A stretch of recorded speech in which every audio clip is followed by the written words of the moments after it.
Maintenant que nous avons assisté aux conséquences d'un royaume meurtri, nous allons doucement pouvoir observer le début du chaos. Salut à tous, c'est Vince sur Plottime et on se retrouve une nouvelle fois sur la série House of the Dragon qui part très bien dans sa saison 2. Ici nous allons parler de l'épisode 3. Donc pour les nouveaux arrivants, n'oubliez pas qu'il y a mon capture clap consacré à cette série, que vous pouvez également trouver dans ma playlist consacrée à tout ça. Une fois encore, dans cette vidéo, j'ai ouvert une partie consacrée à vos commentaires de la vidéo précédente. Pour compléter cette vidéo, vous allez voir, c'est intéressant. Et forcément, on ne fait pas d'omelette sans casser les œufs. Je vais spoiler à gogo l'épisode 3 de la saison 2, ici même. Donc soyez prévenus, et si vous l'êtes déjà, eh bien, abonnez-vous à ma chaîne YouTube si ce n'est pas encore fait, car ce serait dommage que vous manquiez d'autres vidéos sur cette même série. Petite parenthèse, j'annonce qu'il y a beaucoup de choses à venir sur mon Patreon. Déjà, mon avis sur la politique que j'ai fait à chaud. Et oui, que voulez-vous, c'est la période, et vous serez même surpris en m'écoutant. Ensuite, il y a mon passage sur le podcast de la chaîne YouTube Revue, exclusif aux souscrits Patreon. Et pour finir, le fameux podcast dont je vous parle depuis plusieurs semaines, le podcast consacré à Game of Thrones. Donc, un programme très chargé sur mon Patreon. N'hésitez pas à souscrire pour ceux qui souhaitent me soutenir financièrement. Je vous en remercie beaucoup d'avance. Bref, passons maintenant au plat de résistance. D'entrée, on nous donne déjà un aperçu de ce qui se passe au quotidien entre plusieurs maisons. Des maisons qui soutiennent deux camps différents, un petit peu comme la maison Bracken et Nirbosk. Chacun va se servir de ça comme prétexte pour pouvoir par la suite se foutre sur la gueule. Et c'est ainsi qu'on obtient un aperçu de ce que j'appelle une pizza au cadavre. Ouais, et là on a une bonne plâtrée. Parce que oui, en fait, ce qu'on comprend par la suite, c'est que ces deux maisons se sont toujours foutues sur la gueule. Et là, ils ont vraiment trouvé la raison ultime. Du côté des Pères Dragons, on commence déjà à comprendre des différences de proximité dans cette série, contrairement à The Witcher de Netflix ou encore Les Anneaux de Pouvoir d'Amazon, où les personnages pop à l'autre bout de la map d'une minute à l'autre. Ici, l'histoire de Feu et Sang nous fait bien comprendre que c'est surtout la distance qui est à l'origine du conflit entre deux camps. Ce qui fait que d'un côté, on pense qu'Alicent a permis un meurtre interne, tandis que de l'autre, Rhaenyra passe pour une tueuse d'enfants. Toujours à Père Dragon, je remarque une mise en avant un petit peu excessive du personnage de Mysaria, le ver blanc, qui, dans le livre, n'est pas encore censé avoir un rôle aussi important dans cette phase de transition. Et je vous avoue que je ne sais pas pourquoi il y a autant de scènes avec elle, d'autant que ce personnage n'est pas non plus hyper intéressant. Elle était intéressante dans la première saison, parce qu'il y avait la relation avec Daemon qui nous permettait d'avoir cette mise en abîme de ce personnage. Mais là, à part créer un ficelage cohérent de 2 ou 3 scènes, je la trouve pas hyper intéressante. En tout cas, Rhaenyra va enfin prendre une décision intelligente, éloigner ses enfants dans différents endroits pour renforcer leur sécurité. Et c'est là que Rhaena va enfin avoir un rôle important, celui de se comporter presque comme une mère, en gardant d'un côté les enfants et de l'autre les œufs des dragons. Mais surtout, elle va apprendre à vivre sans sa sœur. Le problème dans cet épisode, c'est qu'on voit de plus en plus les faiblesses de Rhaenyra, car clairement, elle tient absolument tout de son père. Et on comprend pourquoi Daemon veut tout faire à sa place. Rhaenyra passe son temps à tenter de recoller les choses, de réconcilier, de faire taire de mauvaises rumeurs, et le tout avec un certain manque de charisme, si je puis dire, car au sein du conseil, elle n'arrive même pas à faire taire ses soutiens, qui veulent presque faire la guerre à sa place. Du côté de Port-Réal, j'ai envie d'ouvrir un chapitre ayant pour nom Tous à poil à Port-Réal. Déjà, lors de la scène d'introduction, nous voyons les blasons verts Targaryens qui dominent un petit peu le royaume, aux côtés du symbole du Grand Septon, ce qui donne un net aperçu de leur mentalité qui se veut pieuse, alors qu'ils passent pourtant leur temps à trahir leur chasteté. You're sworn to chastity now. Of course, Your Grace.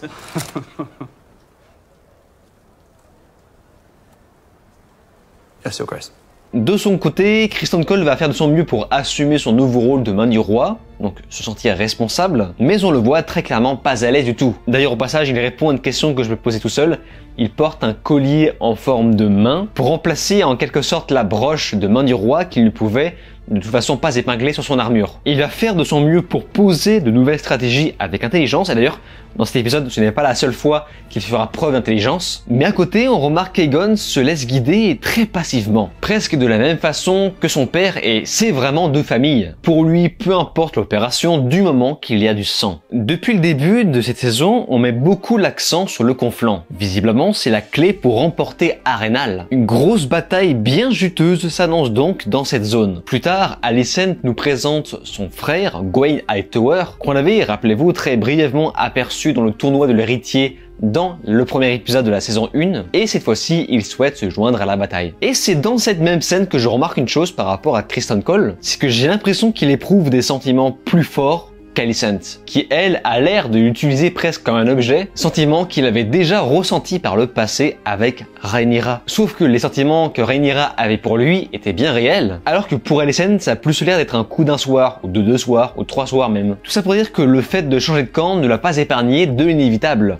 La queuerie. C'est pour moi un personnage maudit par son passé. Il se retrouve dans la même position que s'il n'avait pas quitté Rhaenyra, mais en pire, puisque les sentiments sont littéralement à sens unique. À côté, nous voyons l'évolution du personnage d'Elaena, qui nous montre encore qu'elle n'a plus trop les pieds sur terre, la pauvre. Elle dit des choses incohérentes qui montrent un certain trouble psychiatrique. Du côté d'Aegon, ce dernier va porter une armure en acier valérien, qui lui va à merveille, peut-être un peu trop même. Et c'est là que Larys va tenter de sortir son épingle du jeu, en trouvant une utilité auprès du roi lui-même, et je pense que à son tour on va commencer à abuser du fait que le roi soit très naïf pour comploter en secret en devenant le maître des chuchoteurs. Et c'est en parallèle qu'on fera une plus grande connaissance du personnage d'Ulfe Blanc, donc on présentera sous un plan séquence, qu'on avait déjà rapidement vu dans l'épisode précédent, donc selon lui le frère caché de Daemon et de Viserys, et l'oncle de Rhaenyra. Si c'est vrai, ça a dessiné sûrement d'une grande importance. Et c'est là qu'on comprend le titre de ce chapitre, Tous à poil à Port-Réal, puisqu'on se retrouve dans un bordel et on y voit carrément une pipe. Voilà, on voit une bonne grosse pipe. Bon, je ne sais pas, ça pourra vous servir de tuto. Mais surtout, on y voit le petit moineau Daemon en liberté. Très petit, hein, quand même. Dans une scène qui va nous montrer les différences de mentalité entre ces deux Targaryens, mais de façon très radicale. L'un vient s'amuser tandis que l'autre est plus là pour chercher du réconfort. Un réconfort qu'il n'a visiblement jamais vraiment reçu de sa mère Alicent. Et c'est après que nous nous retrouvons au-delà des murs. Au-delà des murs, nous voyons Gwaine et Criston Cole qui partent à l'aventure en quelque sorte. Gwaine est vraiment un poids pour Criston Cole qui d'ailleurs est le premier à comprendre, qui se font repérer par Baela sur son dragon, donc on se retrouve avec une petite scène d'action sympathique, mais à côté ça alertera surtout les noirs de la position et des intentions des verts. Daemon de son côté se retrouve à Harrenhal pour lever une armée pour les noirs, et wow, c'est beau. C'est vraiment très très beau. On se croirait presque dans Dark Souls. C'est complètement du Dark Souls si on prend en compte que certains considèrent ce château comme maudit. Il est lugubre et hanté par les fantômes du passé. Tout ce qui se passe dans cette scène est incroyable. Alors je sais que c'est simple, mais c'est pas moins efficace. Ça fait tellement bizarre de voir une atmosphère aussi pesante dans cette série. Je veux dire, c'est presque de l'aventure. On y découvre de nouvelles choses. Mais au bout d'un moment, je me suis dit, ah mais attendez, mais qu'est-ce qu'il fait Daemon? Je savais qu'Harrenhal n'était pas du tout abandonné. Et c'est là qu'on arrive à cette scène et j'ai vraiment éclaté de rire. I'm claiming Harrenhal. Apparently so.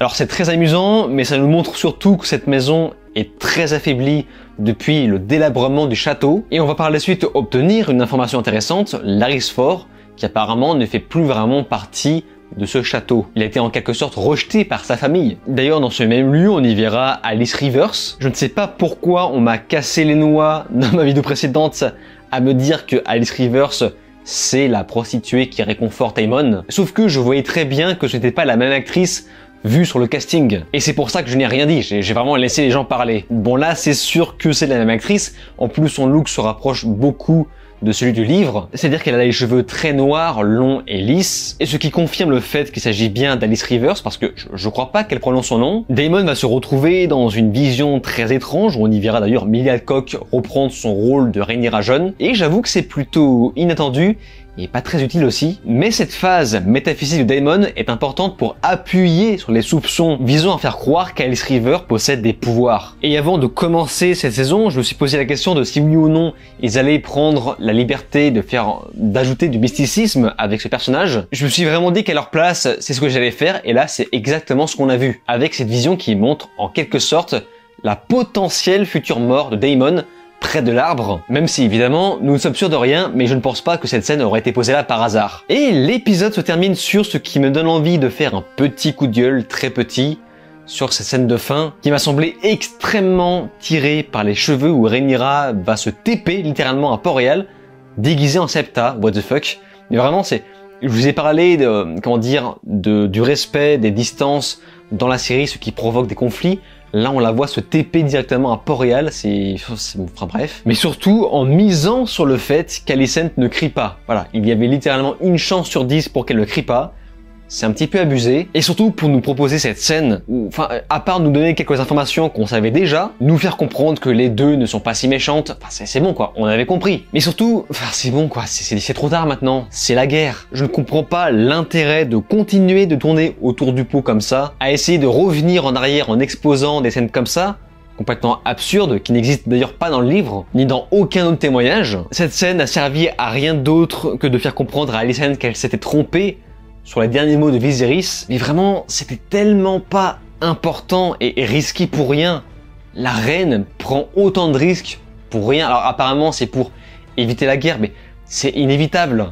Évidemment que c'est inévitable. Enfin, à partir du moment où tu tues un enfant dans l'autre camp, c'est inévitable. Enfin, c'est débile. C'est complètement débile. Il y avait tellement d'autres façons de parvenir à cette conclusion. Le fait qu'Alicent apprenne... Enfin, je pense qu'il y avait même d'autres moments beaucoup plus appropriés pour que Alicent et Rhaenyra se retrouvent face à face. Mais là, je trouve qu'ils ont vraiment raté le coup. Ceci dit, eh bien, j'ai envie de vous dire que ça correspond encore une fois à la naïveté du personnage de Rhaenyra, qui agit de façon très naïve au même titre que son neveu Aegon, et au même titre que son père Viserys. Donc finalement, eh bien, la boucle est bouclée. Voilà, en tout cas, on a eu plus d'une heure d'épisode pour bien se rassasier. Et c'est marrant parce que j'ai l'impression que l'ambiance change d'épisode en épisode. C'est un petit peu comme si on s'engouffrait de plus en plus en enfer. Rien que l'atmosphère à Arenal avec l'orage, la nuit, ou même le fait qu'on voit les armées se déployer à droite à gauche, on se croirait presque dans le Seigneur des Anneaux où le Gondor se prépare. Vous savez, il y a une chose que je ne vous ai pas dit, c'est qu'apparemment, selon la presse américaine qui a vu les 4 premiers épisodes de la saison, eh bien pour eux, le deuxième épisode était le meilleur. Donc j'espère ne pas être déçu pour l'épisode 4. Bref, quoi qu'il en soit, j'aimerais vous mentionner quelques commentaires, vous allez comprendre pourquoi, en commençant par Jerry, qui réagit par rapport à ce que j'avais dit dans ma vidéo précédente, le fait que ce n'est pas normal que fromage et sang, eh bien ne vérifie pas si les enfants sont des garçons ou des filles. En vrai, tu peux le voir. Eh bien, ce commentaire nous dit, concernant le fait de ne pas vérifier eux-mêmes si l'enfant est un garçon pour Blood and Cheese, c'est à mon avis pour, de façon cruelle, inclure Elena dans le meurtre de son fils. En lui demandant de le désigner, il joue sur le fait qu'il ait participé à cet acte, et la raison pour laquelle il la croit est parce que Cheese est un joueur de dés mentionné plus tôt dans l'épisode, donc de pari et sait cerner le mensonge dans les yeux. C'est donc pour cela qu'il affirme qu'elle dit vrai, rien qu'en observant le regard de Elena. Même si ce n'est pas aussi explicite que la cruauté du livre, je trouve que ça rajoute une couche à la scène. Eh bien oui, c'est tout à fait vrai par rapport à ce que je vous ai dit dans ma vidéo précédente, le fait que les personnages soient un petit peu différents du livre. Quand on lit ce commentaire, on se rend compte qu'il y a quand même une dimension qui se rapproche doucement des personnages d'origine. Nous avons ensuite le commentaire de Aduna qui nous dit « Rhys Ifans est le MVP de cet épisode. Otto Hightower n'est pas totalement dénué d'émotion, il ne veut pas que son arrière-petit-fils soit mort pour rien, surtout que le peuple souffrira des restrictions. Les Verts auront besoin de la loyauté du peuple, mais bon, c'est trop tard maintenant. » Alors, pour ma part, je ne suis pas sûr qu'il y ait réellement des émotions derrière ce personnage. Personnellement, j'y vois juste du pragmatisme et de l'intelligence. Une personnalité intelligente n'est pas censée agir dans l'émotion, c'est ce qu'on appelle la sagesse, et c'est là toute la morale de l'histoire de Feu et Sang, et on en parlera en profondeur dans le commentaire suivant. En fait, Otto incarne pour moi la figure politique presque parfaite, puisqu'il agit de façon stratégique pour protéger son peuple, mais on peut lui retirer aussi le fait qu'il agit également par opportunisme. Rappelez-vous, et je pense que beaucoup ont la mémoire courte, mais souvenez-vous quand même qu'il a fait marier sa fille à Viserys pour pouvoir perpétuer sa lignée sur le trône, alors que le choix le plus pragmatique était de faire marier Laena Velaryon à Viserys. Un choix qui a d'ailleurs été vivement recommandé par Lionel Fort, qui n'a pas été choisi comme main du roi pour rien. Nous avons ensuite le commentaire de Tusharika Alia, qui nous dit « Je suis déçu du choix de l'adaptation et je vois les mêmes travers que ceux des saisons 7 et 8 de Game of Thrones, à savoir la perte de nuances, de subtilité et d'ambiguïté au profit d'émotions fortes et de moments choquants pour faire du buzz. Ce que nous aimions dans Game of Thrones, c'était l'ambiguïté des personnages. Ils étaient imparfaits.